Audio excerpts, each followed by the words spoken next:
Good afternoon, everyone. It's Tanya from the Division of Child Care. I'm gonna give folks just a couple of minutes. We still have some folks getting on, so we'll give them about another minute or two, and then we'll get started.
All right, team, we are at 100. I know we're going to have people joining, and I don't want to detain everyone. I want to get you guys back on your schedule. So appreciate everyone for getting on today.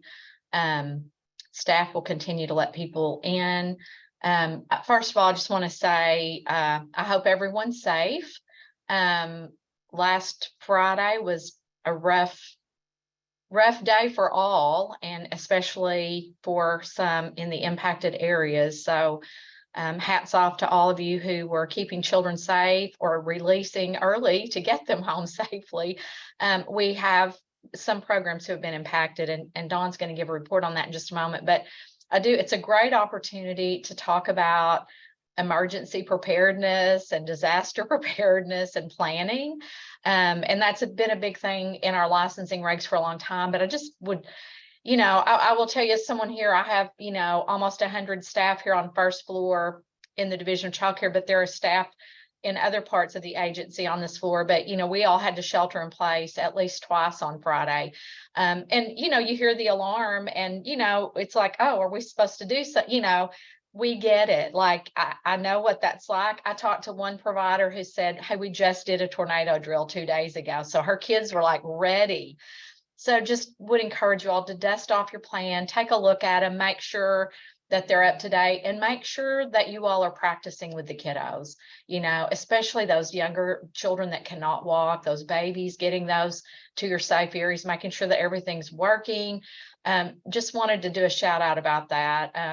None of us want anything horrible to happen like it did last Friday. And I haven't heard of any deaths to children in childcare, but we have facilities that were deeply impacted, and we're working very quickly to try to get them relocated to alternate locations. So I do want you all to know that we will be doing everything we can to move to a new license or use the existing license at an alternate location as quickly as possible for the impacted areas. So I know, if you haven't seen the declaration, it's parts of Pulaski County, Cross County, Wynne in particular, and Lonoke County for sure. Those are in the impacted areas. So we have some other updates about that, but just wanted to do a shout out about checking your plans and making sure that you're practicing those with your children. I know our agency is going to be doing some practice tornado drills as we go forward, and probably maybe practicing today or in the morning again. So just safe wishes and well wishes for all of you as we get throughout this day and tomorrow.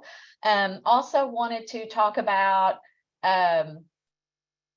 just hot weather, because it was cool and then hot and then cool again, and now it's like up to 83, I think, here in Little Rock today. So I just cannot emphasize enough, if you're transporting children, and if you have families coming in, just helping everyone know how easy it is to get very rote in your process.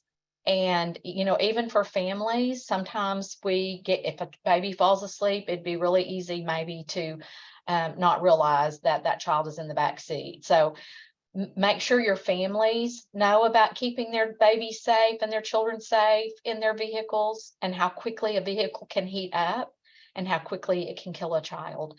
But if you're transporting yourself in your program, please make sure you're following all the protocols. Look at those protocols, practice again, train again.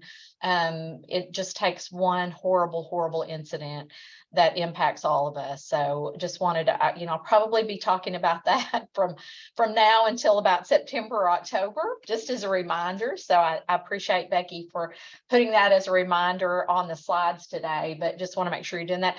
Dawn, Dawn Jeffrey, if you're on, if you want to come off mute and just talk about some of the impacted, if you have that available in front of you, some of the hardest hit areas. I do too. And, I was just going to reiterate about the hot weather. There've already been 2 children, not in Arkansas, but have already died in the United States. And, it wasn't even that hot yet. So and what a horrible, horrible death. So again, just practice, not, whatever you have to do to remind yourself to check that back seat, whatever it is. So right now, this is our latest update as of this morning. In Wynne, they have approximately early childhood centers. I call them centers, homes, place that takes care of small children. 5 of those are going to have to be relocated. So the licensing specialists are there right now and trying to help these programs get in place, that are safe for kids. We are going to do everything possible to make sure we do not want children displaced. As a mom, as a grandma, I want everything to go as smooth as you do. So they're actually there right now helping those. In Little Rock, we had about 156 Pulaski County sites, give or take, and 25 EIDT. We reached out to all of them, but 40 that probably yesterday they didn't have any power, so we couldn't get a hold of anybody. 4 of those have damage, so 4 of those we're working with. They may not have to relocate, but they do have damage. And then 40 of them we just haven't been able to get a hold of for whatever reason. I'm assuming it's probably because they don't have power. So we're reaching out to every single one to make sure, that the kids are safe. As of today, not any children were hurt that we have record of. So, for somebody who practiced those fire and tornado drills, it is hard. You're like, oh my gosh, but it is very, very, very important that you practice them. That is all of the ones that we have record that have damage, but we do have 5 that are in Wynne that are having to relocate. So it's a 50%. They had 12, so 5 out of 12 that are going to have to relocate. So we are doing that as fast as we can to get kids and families up back to normalcy. Thanks, Dawn. Appreciate that. I'm going to let Nikki Edge, Dr. Nikki Edge, if she's on. Nikki, just want to give a shout out to our partner. She's always stands ready to help us. Was sending out information yesterday about what I call social emotional supports or mental health supports, but immediately was sending out things. And she's part of our behavioral health work that we do here at the Division of Child Care. So Nikki's going to talk a little bit about some of the things that they're doing. So I wanted to give her a chance to do that. Great. Thank you, Tanya. And I have also got Amy Doherty here with me today, one of our mental health consultants. Some of you probably recognize her and have worked with her in the past. And she's here in case there's just questions that need to be addressed today. So I want to share a few resources with you all that that we think are kind of most helpful in this time frame that we are in. And then I also want to tell you about a webinar opportunity on Thursday. So help me make sure I don't get distracted and forget the webinar. I'm going to try to share my screen, and I'm going to also drop some links in the chat to some free downloadable resources that you can share with your teachers, some for families that I think are just particularly relevant and helpful. Let's see. Did that work? Okay, great. This first resource that I wanted to share, and let me drop this in the chat, is a wonderful resource on the 0 to 3 website that is specifically about tornado response. It's a 0 to 3 publication. You'll see in it kind of some of what Tanya was mentioning earlier about disaster preparedness and preparation. But starting on page 12, there's a really kind of wonderful set of ideas for kind of responding in the immediate aftermath of a tornado, including ways that, you know, staff need to think about themselves and be taking care of themselves and making sure that they're safe and well. And then just really specific examples of some ways that we can think about what we might see in kids and take care of kids.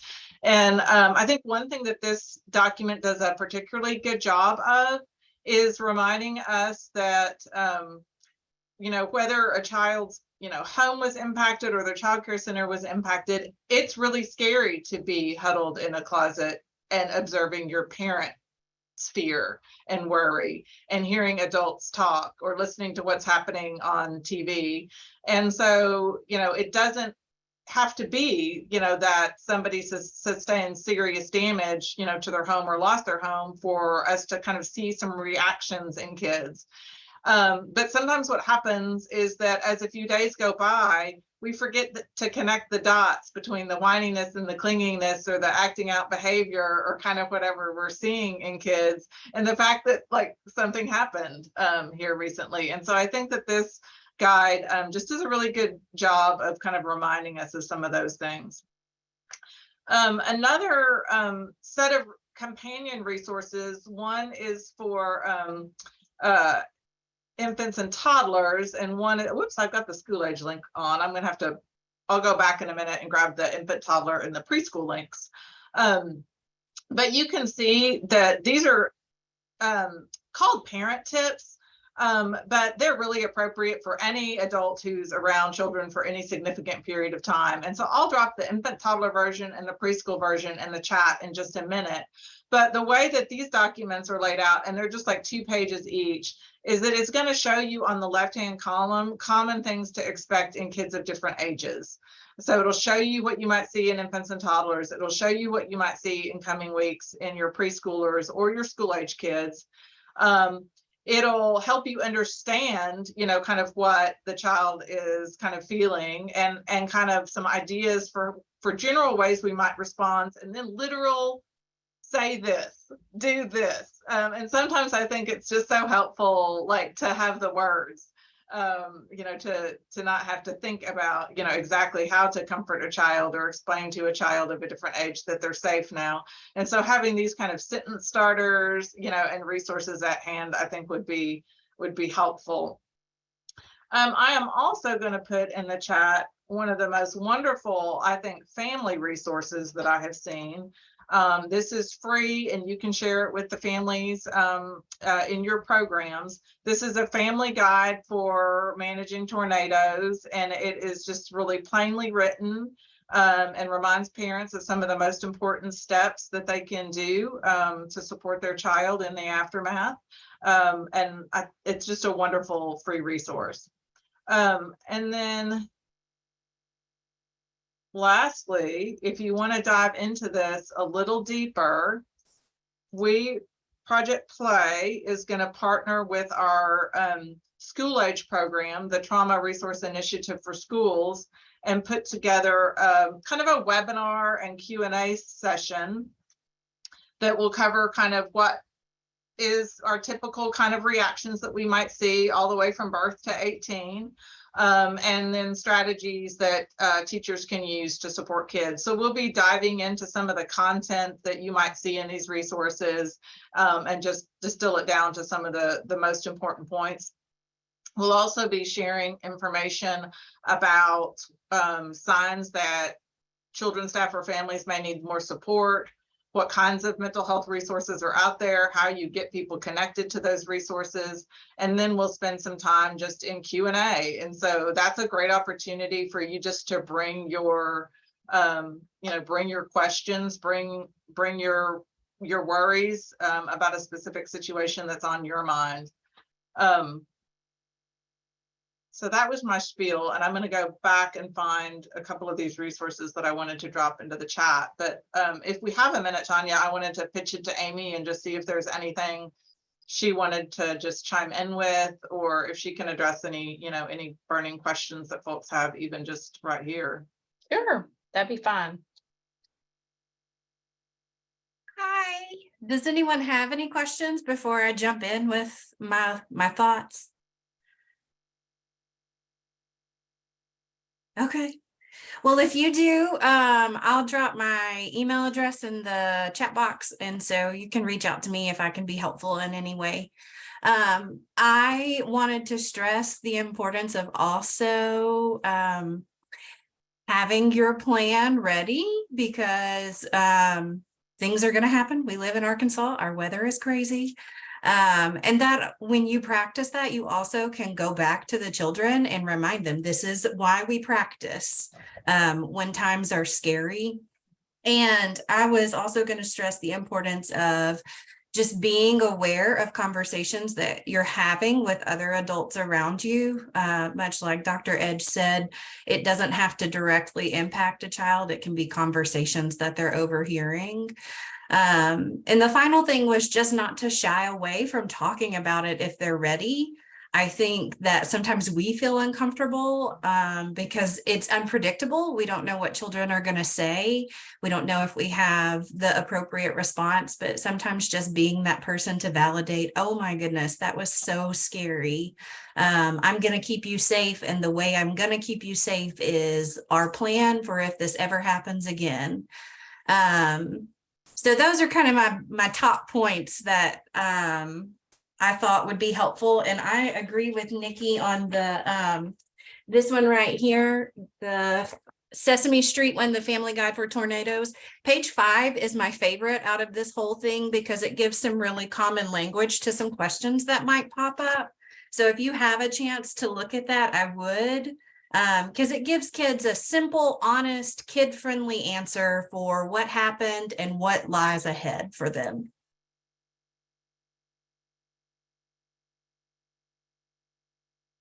Thanks, Amy. Thanks, Nikki, both of you so much. Nikki, somebody wanted you to post the information about the webinar. So if you can share that in the chat box. I'm dropping the registration in the chat.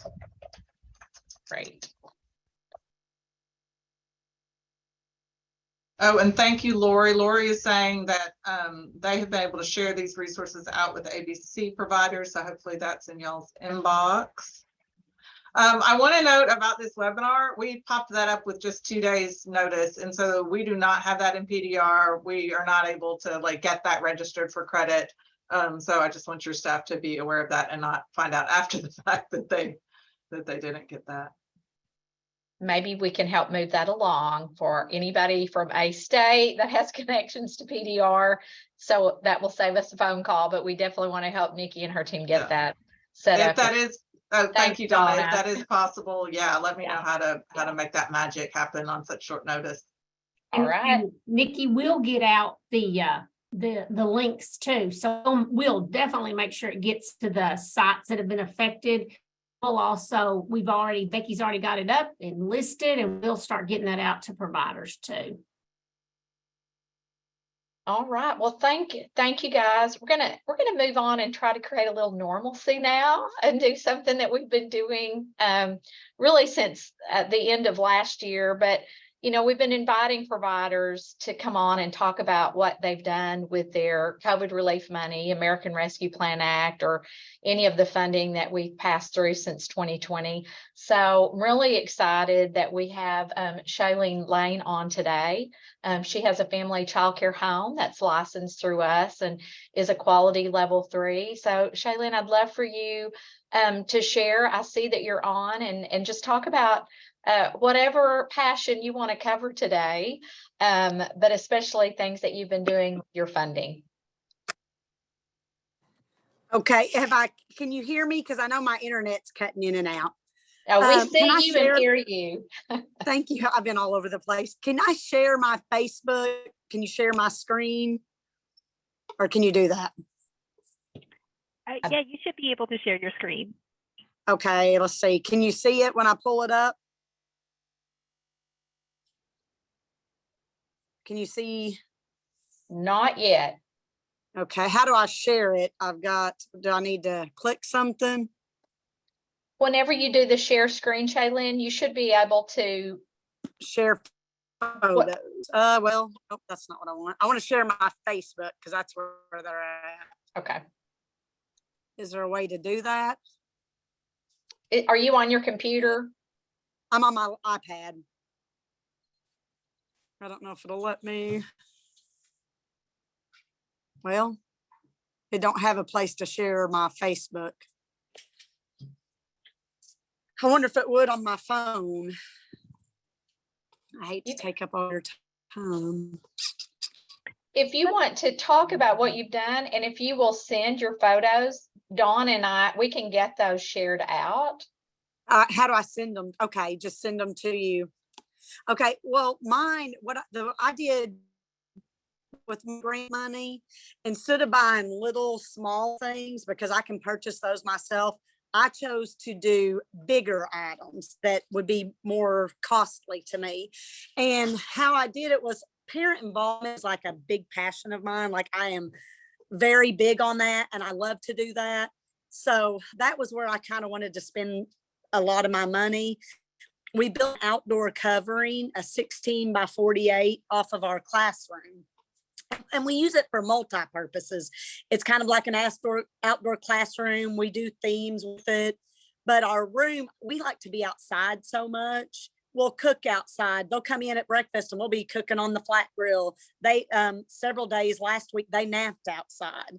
But we started hosting parent involvement groups, meetings.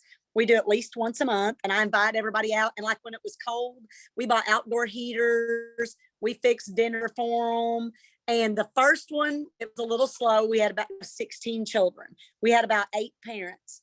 We had one last week and we had all but 2 parents, and that's because they worked. But they came and we throw out ideas because we've got a big children's week planned for everybody. We're doing an outdoor movie night with all the families. So we wanted feedback. We kind of tell them what we're doing for the next month or two. Some of them will volunteer to help. But this gave us, they will come during the day to pick up their children and sit out here on the patio and just visit with the kids, visit with us. They love it as much as we do. They love that we're outdoors more. And we like we did our zoo theme. We had animals out here and we could leave them up, year round. So I wish I could share my pictures because it's harder to explain, but to show you the pictures, you would get a better visualization. And another thing we did with the grant money, we spent about $26,000 on that. And we host once a month, we do a parent involvement during the day.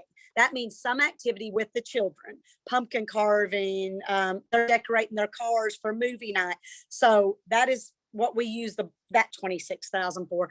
Another big amount we spent on was we got a 16 by 40 storage building, and we lined it with shelves because I have a lot of theme props. I do monthly themes. And we've already got 2 storage buildings, but it doesn't hold all of our stuff. So we lined it with shelves. I have everything in totes and have it organized, because for me, it was hard. If you're not organized, it was hard for me to get my themes out and change stuff up because I was overwhelmed with storing it and dragging it out. It's a family event, just trying to get everything out. So this allows where we can just walk in, pull our totes, put them back. We do more and can house more stuff, and it's all organized and ready to go. And what I do is in August, I have everything for the entire year boxed all the way around. So each time I just have to go in order. So we did that. And the next thing I did was I replaced an old heat and air unit with a more expensive one, but it was energy efficient. It actually dropped my electric bill by $100 a month. So with my grant money, and I give my employee about a large amount.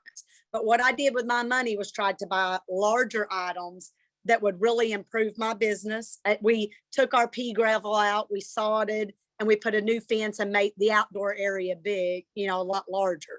So it was pretty much just, we spent most of ours outdoors because I really like being outdoors. I like the kids being outdoors, and I like to involve the families. And I've noticed with what we've done, our families are here more. Like I said, they'll just come sit and visit for an hour while the kids are outside playing. And I think it's good to push parent involvement because I think a lot of people, it's a hassle having them come in sometimes, but when they're involved in day-to-day stuff and your lesson planning and activities, it makes the kids get excited. I made a lunch today, a big casserole, and two of my girls asked me if I could give it to their parents. They said, will you have this at your next parent meeting? I said, you know what? That's what we'll do. We'll make it for our next parent meeting. So even the kids get excited and they know they don't come to that. They go, that's usually their church night, but it's just made it more of a family atmosphere to me and brought my parents and community in even more than they already were. So I talk a lot, so you can tell me that's enough. I wish I could show you pictures. Hey, Shaylin, if you are willing to share your Facebook information, they can go to, Yes, ma'am. I actually Googled it and found her, Yeah. but you can Yes. go to her Facebook page and see her. But if you'll put your Facebook information in the chat box, then they can go online and Okay. see it. Okay, I Thank will you so much. put it, if you'll go to the photos, it has stuff listed there in categories. And it will show you. Thank you. Thank you so much. That was great. Really love the Yes, outdoor ma'am. stuff. You guys know I'm a big fan of getting those kids outside all the time, as much as you can. So, and it is a good time of the year for that. In spite of some of the weather we're having, we're getting nicer weather. There's lots of birds chirping and flowers blooming and trees blooming. So it's really a fun time to take kids out and teach them about spring and all the things that are happening. So Shaylin, thanks so much for sharing. We had another speaker, but I know that Thank you. Thank you, Shaylin. Jackie Jones, is it Jackie Jones? I don't know if Jackie's on, but if you're on, Becky, can you see? Hi, she's trying to connect but having some trouble, so we might just Okay. have to wait for her to come next month. Okay, all right. Well, I don't want to hold folks up, so we're going to go back to the agenda. If Jackie gets on, we'll get her in. Dawn's going to talk, or I can talk about this. The enterprise licensing system, or ELS system, that we deployed a few months ago. It's our new licensing system. I just want to make sure you guys are aware that you can add your enrollment. When you look at the childcare search, or you pull up your site on that page, you will see your license capacity, but we've also added a way for you to add enrollment. So Dawn, do you want to walk them through adding? And the reason I wanted to add enrollment is this is a way for you all to let the public know, because this is where a lot of parents go to look in a community to see what childcare is available. And if it shows that you have potentially lower enrollment than your capacity, it might be a way to drive business to you. So I just want to make sure you know that it is going to be a requirement as we transition over to the Department of Ed. We will be working to make sure that everyone gets their information in there, but it's just a request right now. And I just want to get you all familiar. So Dawn, if you can. Yes. So the way it does now, because our facing talks to ELS, well, all the public can see is just your capacity. So you might have a capacity of 70, but you might only have 50 children. Well, the people on the outside looking in, they don't know that. So if you can go in on your capacity information and add that in your portal, you'll go to your site and you can say, I have a 5 infants, but right now I only have 4. And then the public can say, oh my goodness, I see this place has an opening. So you can, it won't ever let you go over your capacity in that area, but it will let you add how many children you currently have enrolled.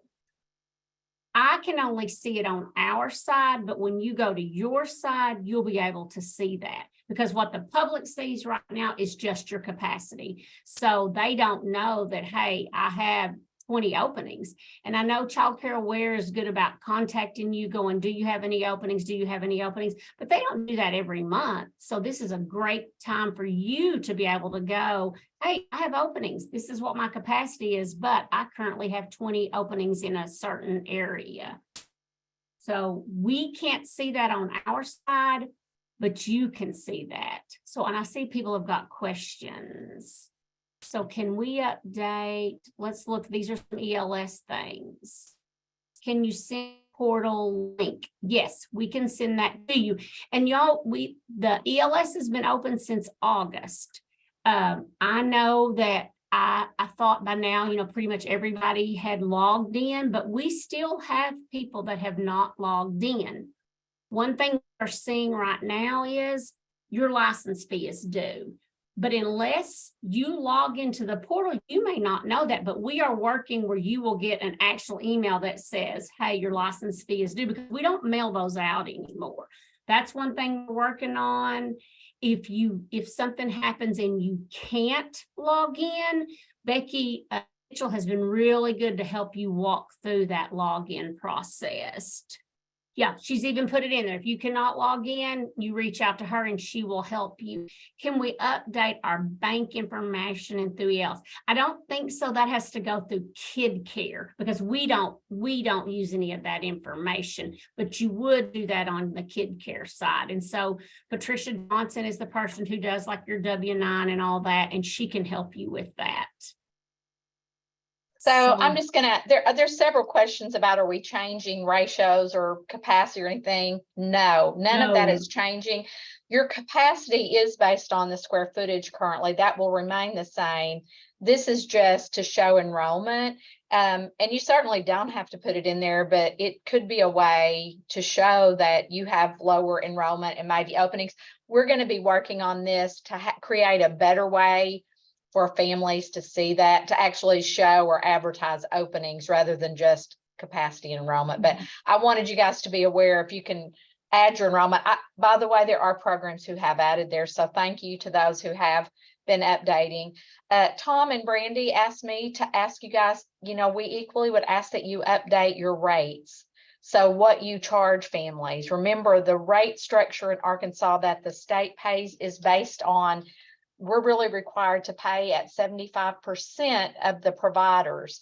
And we typically pay closer to 100% in most areas. But if you can update your rate, sometimes people haven't updated their rates in a long time. So just would encourage you also, if you are adding the enrollment into the portal, also look at the rates and make sure those rates are reflective of what you're currently charging, so that as we begin our look at rate structure, we can increase the rates and be closer to what you all are actually charging. So, and last but not least, we have something kind of exciting to share. Many of you know that we ended the essential worker childcare in December because we could not sustain the threshold. We knew that we only had X amount of money and we had used most of it. So we let all of those end on December 31st and let providers bill out, because sometimes providers don't bill for up to the 60 days that's allowed currently, which we will be changing. So get ready for a shorter time frame in the future. But right now you have up to 60 days before it deobs. As we did that, we knew we were going to have, a little bit of money left there, possibly, depending on how providers billed out. Maybe there were some errors. At any rate, there is some remaining funding, and thank God for the timing of this. We are going to be able to help families in these impacted areas that would not be eligible for childcare through our low-income childcare. Brandy and Tom are going to talk a little bit about that. We're only able to serve a little over 1,000 children, so it will not be like the 25,000 we served in the past 2-3 years. But we will be prioritizing children, families in the governor federal declared areas. So Pulaski County, Lone Oak, and Cross County, Wynne area specifically. We also are prioritizing early childhood staff to use out this remaining money. It is not millions and millions.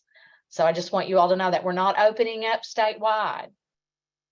We do have to have this spent. There is a time frame, but we're just reconciling our books and had a little bit left, and had talked to our secretary about using this remaining money to help out victims of the tornado impacted areas that are over the income. Brandy, Tom, I know you guys may talk about the way that you're handling the application so that folks will know that. Go ahead, Brandy. I know you put the plan together. Okay, so thank you, Tanya, for that. As Tanya said, we'll be accepting some application for essential workers in those areas. We will be accepting them statewide, but we do want you to know that those affected areas will be prioritized, as well as early childhood families. We want you to keep a close eye on our website. Our website will post directions as to how to apply, where to send those applications, and what that criteria will look like. I hope to have that up before the end of this week for you all to begin going ahead and collecting your documents, making sure that your families are meeting the criteria. The application is currently on our website, so we will use that regular low-income application. So if you go to our website, it is already posted there. So if you want to begin getting that out to your families and letting them know, they can go ahead and work on that application. We'll have the address of where they can send that application posted before the week's out. We do want to let you know we're going to work as quickly as we can to get these processed, but just because you turn one in on Monday, that does not mean it'll be processed on Tuesday. So we do ask for your patience as we begin to screen these applications and ensure eligibility. As Tanya mentioned, we are able to serve a little over 1,100 families, and we're going to do our best to make sure that we are helping our prioritized families, those in the disastrous areas, and those who are families of early childhood professionals. Any questions you may have, you can feel free to put those in the chat. We do still have funding for our regular low-income families. So if you have families that are eligible for our regular program, please have them apply as well. Tom, did you want to add anything? Yeah, I see the question in what if the families were denied for low income recently, will those be used? We need to look at the priority of those. So they'll need to submit a new application because we're looking at a priority list. So if they've recently submitted one and been denied, they'll be submitting those applications under this process to a totally different email box so that we can monitor the number of applications that we're actually approving. So yes, they'll need to refill out the application. If they've already submitted the documentation, we'll try to grab that, but we need them to submit a new application to a new email address. So Tom, there was also a question, I don't know if you or Paige, regarding the maintenance grants. Any updates? I know some of those are paying out, but I don't know if we're completely finished. If you guys could give an update on the final grants. We're calling them different things. They may have the wrong wording. They're saying maintenance, but it's probably that final American Rescue Plan Act grant. Yes, we are still in the process of approving those. We have made 2 payments out. So we are looking at those. The good news is I expect that almost everybody who has submitted a grant for maintenance grant should be able to get paid. There'll be 90% of them that will get paid. I know there've been a lot of questions about that since we've come first serve, but we're looking real good at that. So it's just the process of getting them approved and reviewed and getting them out, but we're making payments as we go right now. I hope that answered the question, Randy. I always appreciate you for asking questions that probably others have the same question. But I think what Tom's saying is, initially we were concerned that we had more requests. We have had some programs that are not going to take some money, and reconciling all that, it looks like there will be adequate funding for programs. So I think his has been approved, Tom, so he should be expecting payment in his bank account. However, his bank is processing probably sometime soon. Will he see the approval very much before it's approved to go into his bank account, before DFA processes it? I guess I'm asking, if he's seeing that his grant's been approved, how long is it before he will see the funding? It usually takes around 2 weeks from the time that we actually send the payments over to DFNA. for them to get those payments out. So the process is we approve it and then it has to go through a payment mechanism.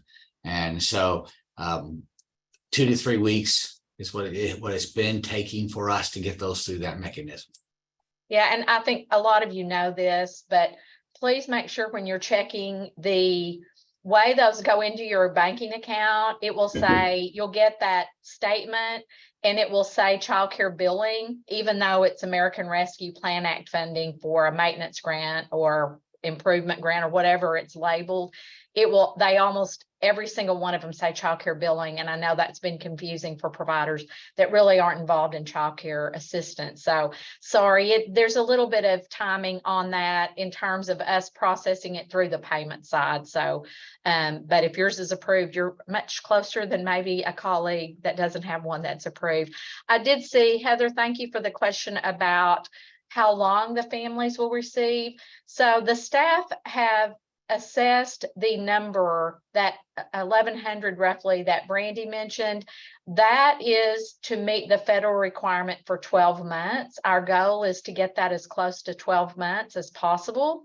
So these families that we're talking about impacted in the disaster, as well as the early childhood staff, they will get 1 year.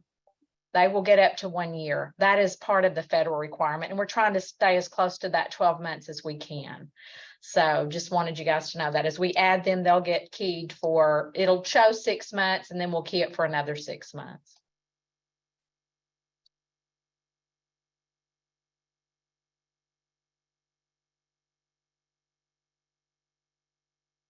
I don't see any other questions yet. So, Becky, do we have info for the next call? She's already putting it up. So we've got the quarterly background check training. Remember, this is training on the new automated system, how to get into the portal and how to submit your background checks. That is April 27th from 12 to 1. And then we also have informational provider call is on the website as well. And she's put that link on this page and you can find the recording. So if you have colleagues or if you missed something, didn't get on at the beginning or feel like you missed something, it is recorded and you will be able to find it at that link. And please regard the typo on the top, you guys. The next call is going to be May 2nd at 12 o'clock. Our next call will be May. Anybody know? I'll have to go to the calendar. Yeah, it'll be May 2nd. May 2nd. Okay, so our next call is May 2nd. Yes, and Kayla Bodie has put in the background check information for April 27th, the Zoom link for any of those who may need it. We appreciate all of you. If there are any providers that want to present at the next meeting, we're looking for volunteers always. You can put it in the chat box. We'll be doing this, for a long time, as long as everybody wants to. We think it's really important for you all to hear from each other. I really appreciate all those who've gone before, and today's guest speaker. We'll get Jackie hopefully next time. And I think if you have photos or things that you want to share, we can give you that opportunity. Or if you're on a Facebook, you can share that as well. And hopefully people can see some of the great work that you're doing. Becky's also put in information that you can contact her. Mary Line looks like she would be happy to share. So Mary, if you're available in May, we'd love to put you on the May agenda and we'll work with you on that. Shay, if you have a question, you can put it in the chat box or you can probably unmute since you're probably a co-host today.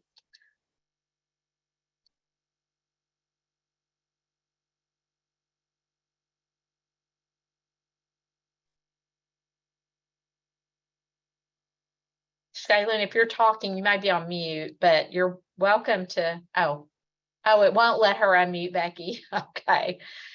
Can you type it in the chat box, Shay? Sorry about that.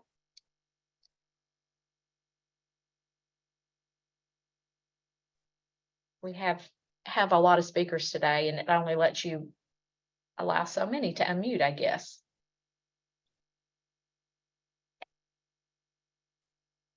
We'll let Shay type that question in.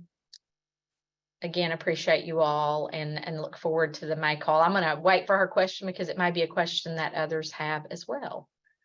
So we'll give her a moment to get it in.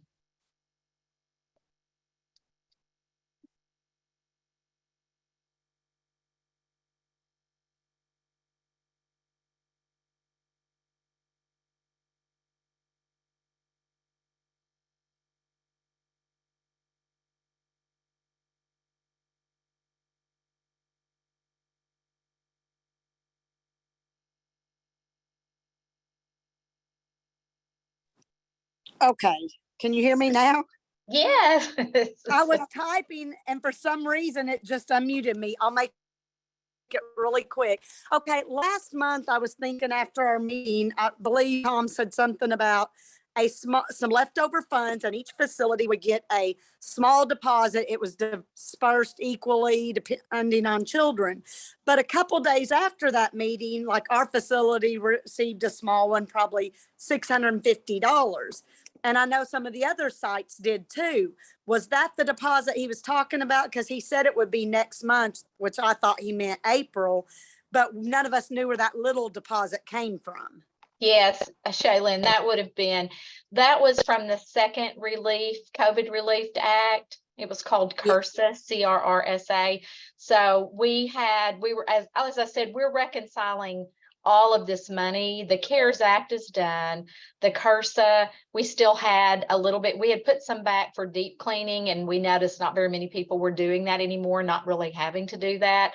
Right. But it was just also in the reconciliation that Tom said we have enough to make a one-time payment to providers. So yes, it was based on your license capacity and quality level. And so those funds were dispersed really shortly after that call. They had that ready within moments of that call, and Tom was sending around the spreadsheet. So yes, you should have seen some sort of one-time payment, just like we did at the beginning of COVID, in your account.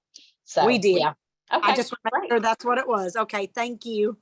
And I think if you look up Shaylin, if I saw it right, it's Shaylin Lane Arnold Lane. Okay. Shaylin Arnold Lane.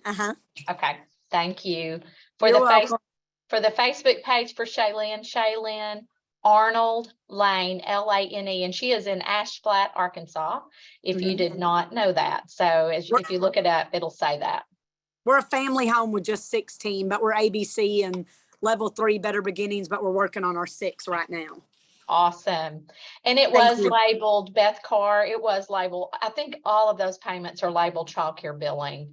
So I know that is confusing, but it's not the Division of Childcare. It's how it processes out over at the Department of Finance Administration, which is the payment side in a totally different agency. So I do apologize. We are certainly working. If we can make any changes to that in the future as we're transitioning to move under the Department of Ed, we will do that. But that's the way it's set up now. So I'm going to give you guys back maybe 12 minutes of your day. Please watch the weather. Keep yourself and your family and your children safe. I know last week was scary, and we could all, those who aren't impacted may go, oh, it's not a big deal. But I can assure you, if you drive through Little Rock right now and see the devastation that we're seeing, and probably in Wynne, Arkansas, you know how real it can be. So just keep yourself safe, watch the weather, try to make sure you have a weather app to pay attention to. This one looks like it could be overnight for a lot of us. And so that can be even scarier because we don't always know when it's going to hit. So just make sure you have it set up where you can get an alarm and get to your safe place. I'll tell you guys one last funny story. So I think I've shared with you, I have a 5-year-old grandson who lives in my home. And last Thursday night, it started raining, and Cash says, okay, everybody, let's get to our safe place. So we have a drill a couple of times a year, and we take blankets and pillows and books, and he thinks it's just a big hoot and fun. Like, he doesn't get scared about it. Even when we say there's possible weather, for him last Thursday night, he was getting prepared. Let's get to the safe place. And he had his books and his blanket and his pillow. So just want you guys to know, it's not just about the children you're caring for, but it's also maybe the children and adults in your home. Make sure that you guys have a good safety plan. Watch that. And then Jennifer, thank you so much for asking. I believe there are a number of ways, and I would just encourage you all. Help Arkansas is one of the websites that I think the governor's office has set up. I know also Goodwill or Salvation Army are possible ways that you can assist. You can probably go to Wynn, to the city of Wynn. I'm sure they have things posted for that city. So if there's more, we may try to post it on our website. You can look on DHS, and I know the Department of Ed equally is working with the school district there. But thank you so much. I really appreciate that. And then I'm going to go back up because I saw that Tiffany, let's see. Okay, probably your licensing specialist, Dawn, is that right? Yes, Whoever is. and I'm talking to Tiffany. I'm just Okay, speaking straight to okay. her. Good deal. All right, we'll help you. Thanks, Lori. That's the site for helping with any of the disaster relief or responders. So thank you, Lori, for putting that in. All right, everybody, stay safe, and we will, whoops, I see another one. Okay, thanks, Shaylin. See you guys next time. Have a great rest of the day and a great week.